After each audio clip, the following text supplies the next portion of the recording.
నమస్కారం. ప్రస్తుతం మనతో పాటు ప్రముఖ ఆధ్యాత్మికవేత్త, ప్రముఖ జ్యోతిష పండితులు ముల్లపూడి సత్యనారాయణ మూర్తి గారు ఉన్నారు. ఆయనతో మాట్లాడిద్దాం. నమస్కారం గురుగారు. నమస్కారం మా సృజన. గురుగారు, 2024 సంవత్సరం జనవరి నెలలో మరి ఏదైనా గ్రహ మార్పు జరిగే అవకాశం ఉందంటారా? ఒకవేళ గ్రహ మార్పు జరిగితే గనక ఏ రాశులపైన ఎలాంటి ప్రభావం పడే అవకాశం ఉంది అని అంటారు? మనకి శుక్రగ్రహము, రవి, బుధ ఈ 3 గ్రహాల మార్పులు ఈ జనవరి నెలలో జరుగుతున్నాయి. శుక్రుడు వచ్చి 18 జనవరి 2024లో ధనుస్సు రాశి ప్రవేశం చేస్తాడు. అలాగే ఈ రవి వచ్చేసరికి సంక్రాంతికి 15 జనవరి 2024లో మకర సంక్రమణం అంటాం కదా, మకర రాశిలోకి వస్తాడు. అలాగే ఈ బుధుడు 2 జనవరి 2024 సంవత్సరంలో మనకి డైరెక్ట్ అయ్యి మనకి వృశ్చిక రాశిలోకి వస్తాడనమాట. అలాగే ఈ బుధుడు 7 జనవరి 2024లో ధనుస్సు రాశిలోకి వస్తాడు. ఈ మార్పుల వల్ల 12 రాశుల్లో ఖచ్చితంగా మనకి మార్పులు అనేటటువంటివి సంభవిస్తాయి. అందులో మనం ఒక్కొక్క రాశికి ఒక్కొక్క విధంగా ఉంటుందన్నమాట. గురువుగారు, 2024 సంవత్సరం జనవరి నెలలో మరి మిథున రాశి వారికి ఎలా ఉండబోతుంది? అలాగే ఈ గ్రహ మార్పు ప్రభావం ఈ రాశి వారిపైన పడే అవకాశం ఉంది అనేసి అంటారా? ఖచ్చితంగా ఉందమ్మా. మనకి ఈ జనవరి నెల 2024 సంవత్సరంలో మనకి 3 గ్రహాలు ప్రధానంగా మారుతున్నాయి. శుక్రుడు 18 జనవరి 2024 సంవత్సరంలో ధనుసు రాశిలోకి ప్రవేశించడం జరుగుతోంది. ఆ తర్వాత రవి మనందరికీ తెలిసిందే మకర సంక్రాంతికి 15 జనవరి 2024 సంవత్సరంలో మకర రాశిలోకి వస్తాడు. అలాగే ఈ యొక్క బుధుడు 2 జనవరి 2024లో సవ్యదశలోకి అంటే డైరెక్ట్ అవుతాడనమాట. అలాగే బుధుడు 7వ తేదీలోనే వితిన్ 5 డేస్లోనే 7 జనవరి 2024 సంవత్సరంలో ధనుస్సు రాశికి ప్రవేశం జరుగుతుంది. కాబట్టి దీన్ని బట్టి మనకి ఈ యొక్క మిథున రాశి వాళ్ళకి ఎలా ఉంటుందంటే, మెయిన్గా మిథున రాశి వాళ్ళకి అందరికీ కూడా చాలా బాగుంది తప్ప అర్ధాష్టమ కేతు ఇబ్బంది పెడుతూ ఉంటుంది. ఎవరో ఒకళ్ళు వల్ల డిప్రెషన్, 8వ ఇంట్లో అయితే సూసైడ్కి అటెంప్ట్ చేసేస్తాం. అర్ధాష్టమ కేతువు మరి వేరే ఊర్లకు పంపిస్తుంది, వేరే దేశాలకి పంపిస్తుంది. అదేవిధంగా మనకి డిప్రెషన్కి మాత్రం ఖచ్చితంగా పంపిస్తుంది, ఇతర దేశాలకి వాటి మాట ఎలా ఉన్నా. కాబట్టి మనం అనుకోము, కొంతమంది వ్యక్తులు మనకు తారసపడతారని అనుకోకుండా వాళ్ళ ఇంట్లో వాళ్ళు అవ్వచ్చు, బయట వాళ్ళు అవ్వచ్చు, వాళ్ళ వల్ల మనం డిప్రెషన్లోకి వెళ్తాం. ఇది అతి విచిత్రం అనమాట. ఏంటి, మన సమస్యల వల్ల మనం డిప్రెషన్లోకి వెళ్ళడం కాదు, మనకు పనులు అవ్వకపోవడం వల్ల కాదు, అవతల వాళ్ళ యొక్క యాటిట్యూడ్ వల్ల, వాళ్ళ యొక్క ప్రవర్తన వల్ల మనము డిప్రెషన్లోకి వెళ్తాం. ఇది కేతు చేసేటటువంటి అద్భుతమైనటువంటి పని.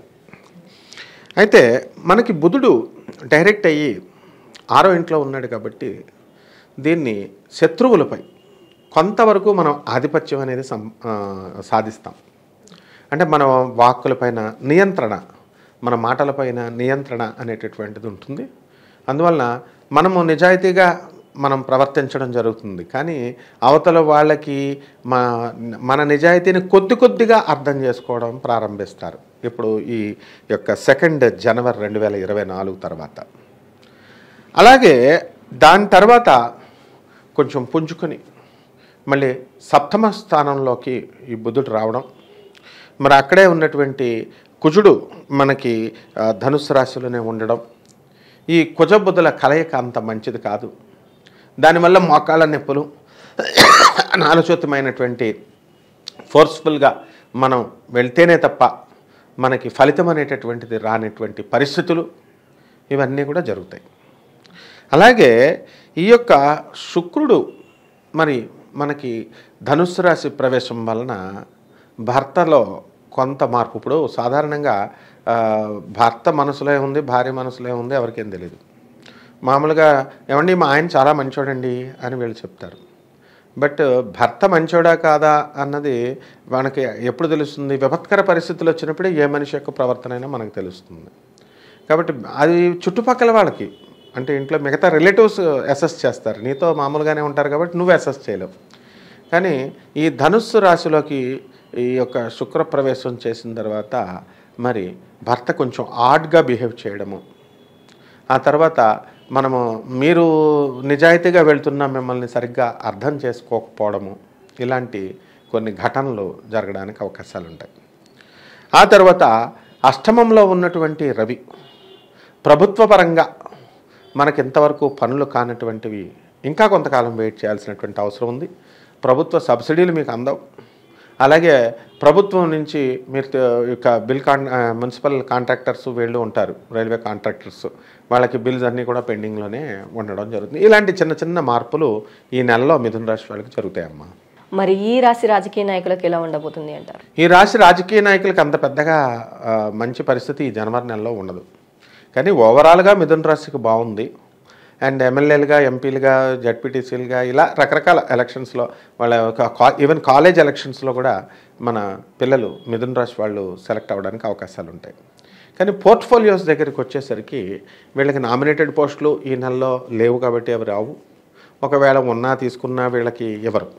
కొంతమంది క్యాబినెట్లో తీసుకోవడానికి అధిష్టానం ఇతర పెద్దలు అంగీకరించిన ఏవో కొన్ని అవాంతరాల వల్ల వీళ్ళు చాలా తక్కువ మంది దాన్ని ఏమంటారు ప్రాధాన్యత లేనటువంటి పోస్టుల్లోకి మినిస్ట్రీల్లోకి వెళ్ళడం జరుగుతుంది. మరి అలాగే విద్యార్థులకి కావచ్చు, ఇటు విదేశాలకు వెళ్ళాలి అనుకునే వారికి కావచ్చు, చదువు కోసం కావచ్చు, ఇటు లేదా ఉద్యోగం కోసం కావచ్చు, వీరికి ఎలా ఉండబోతుంది అంటే? విద్యార్థులకు బ్రహ్మాండంగా ఉంటుంది. లాభంలో ఉన్నటువంటి గురుడు చక్కటి మార్కులు school, college and university level వరకు విద్యార్థులందరూ కూడా చాలా బాగా చదువుకుంటారు, మంచి మార్కులు వస్తాయి. అయితే విదేశాలకు వెళ్ళాలండి అని అనుకునేటటువంటి విద్యార్థులు ఖచ్చితంగా విదేశాలకు వెళ్తారు. ఇప్పుడు విదేశాలు అనేటటువంటిది ఇట్ ఈస్ నథింగ్ బట్ అబానిష్మెంట్ అనమాట. అంటే ఇంతకుముందు మనము ఒక రాజు ఒక తప్పు చేసినటువంటి వాడు ఎవడన్నా ఉంటే వాడిని శిక్ష వేసినప్పుడే నువ్వు నా కళ్ళ ముందు ఉండకు, నా రాజ్యంలో ఉండకు, పో, బయటికి పో అనేవాడు. అది కాలక్రమేణా ఏమైపోయిందంటే వనవాసం అని అంటాం, అబానిష్మెంట్ అంటాం ఇంగ్లీష్లో. సో ఈ యొక్క విదేశాలకు వెళ్ళిపోవడం అంటే దూరంగా తల్లిదండ్రులకి, బంధువులకి దూరంగా వెళ్ళడం, అది శాపం అన్నమాట అది యాక్చువల్గా.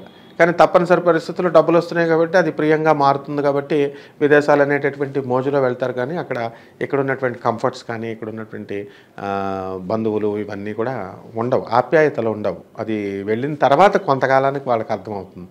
విదేశాల్లో ఉండాలనుకునేటటువంటి వాళ్ళకి అప్పుడు అర్థమవుతుంది, ఇప్పుడు తెలియదు. అలాగే కోర్టు సమస్యలతో బాధపడేవారు బయటపడే అవకాశం ఉంది అనేసి అంటారా ఈ రాశి వారిలో? కోర్టు సమస్యల్లో ఉన్నటువంటి వాళ్ళకి కొంతవరకు మీకు కేసులన్నీ కూడా బెంచ్ మీదకి రావడం జరుగుతాయి. అండ్ కేసెస్ అన్నీ కూడా మీకు అనుకూలంగా కాకపోయినా నష్టం కలగకుండా మీకు జడ్జిమెంట్స్ అనేవి, ఆర్డర్లు అనేవి రావడం జరుగుతుంది. అండ్ స్టేల్కి అప్లై చేసుకున్నటువంటి వాళ్ళకి స్టేల్ రావడము, అండ్ కౌంటర్లు వేసినటువంటి వాళ్ళకి కేసు ముందుకు వెళ్ళనటువంటి కేసు ముందుకు వెళుతూ ఉంటుందన్నమాట. మరి ఈ రాశి వారిలో వివాహ ప్రయత్నం చేసేవారు కావచ్చు, ఇటు సంతానం కోసం ప్రయత్నించేవారు కావచ్చు, వీరికి ఏ యోగం ఉంది అనేసి అంటారు? ఇద్దరికీ ఉంది. వివాహాలు కానటువంటి వాళ్ళందరికీ కూడా వివాహాలు అవుతాయి. అండ్ సంతానం కావాలనుకున్నటువంటి వాళ్ళందరికీ కూడా సంతానాలు అవుతాయి. మరి ఈ రాశి వారికి గృహయోగం కానీ, వాహన యోగం కానీ ఉంది అనేసి అంటారా? మనకి ఈ ఖచ్చితంగా 100% వాహన యోగం ఉంది ఈ మిథున రాశి వాళ్ళకి. అలాగే గృహయోగం, ఎంతవరకు ఇళ్ళు కొనుక్కున్నటువంటి వాళ్ళు ఎవరైతే ఉన్నారో అటువంటి వాళ్ళంతా కూడా గృహయోగం ఉంది. స్థలాలు లేనటువంటి వాళ్ళు స్థలాలు కొంటారు. స్థలాలు ఉన్నటువంటి వాళ్ళు, తమ పేరు మీద ఉన్నటువంటి వాళ్ళందరికీ కూడా దాన్ని మీరు అమ్ముకుంటే మంచి రేట్లు రావడం ఇలా జరుగుతాయి. అతిపెద్ద పండగ సంక్రాంతి. మరి ఈ సంక్రాంతి సమయంలో ఈ రాశి వారు ఎలాంటి పరిహారాలు చేసుకోవాలి అనేసి అంటారు? ఈ రాశివారు ఈ సంక్రాంతి నియమాలు పాటిస్తే సరిపోతుంది. నువ్వుల నూనెతో కనీసము ప్రతిసారి కాకపోయినా ప్రతి ఆదివారం, సంక్రాంతికి మొదలుకొని ప్రతి ఆదివారం ఈ 4 వారాలు కూడా మరి చక్కగా తలపైన నువ్వుల నూనె పెట్టుకొని స్నానం చేయడం, ఆ తర్వాత మనము ఆదిత్య హృదయం చదవడము, రోజు సూర్య నమస్కారాలు చదవడము, ప్రాతకాలాన్నే నిద్ర లేవడం సూర్యోదయం కంటే ముందు, ఆ తర్వాత దైవం భక్తిని పైన మనం ఆసక్తి పెంచుకోవడం, మనమే పెంచుకోవాలి, చుట్టుపక్కల వాళ్ళు పెరగనివ్వరు.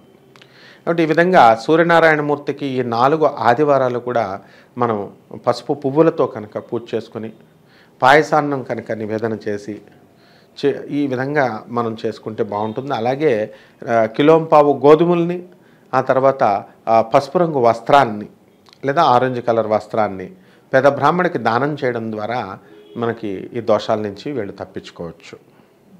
మరి అలాగే వీరు ఏ దేవతారాధన చేస్తే మంచిదంటారు?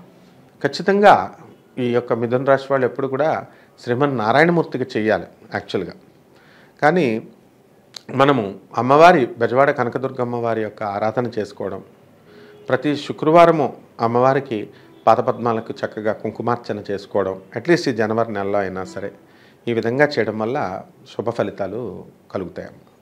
అలాగే గురువుగారు, మిథున రాశి వారికి 2024 సంవత్సరం జనవరి నెలలో ఎలా ఉండబోతుంది, అలాగే ఈ రాశి వారు చేసుకోవాల్సిన పరిహారాలు, అలాగే ఏ దేవతారాధన చేయాలి అనేసి చాలా చక్కగా వివరించారు గురువుగారు. ధన్యవాదములు.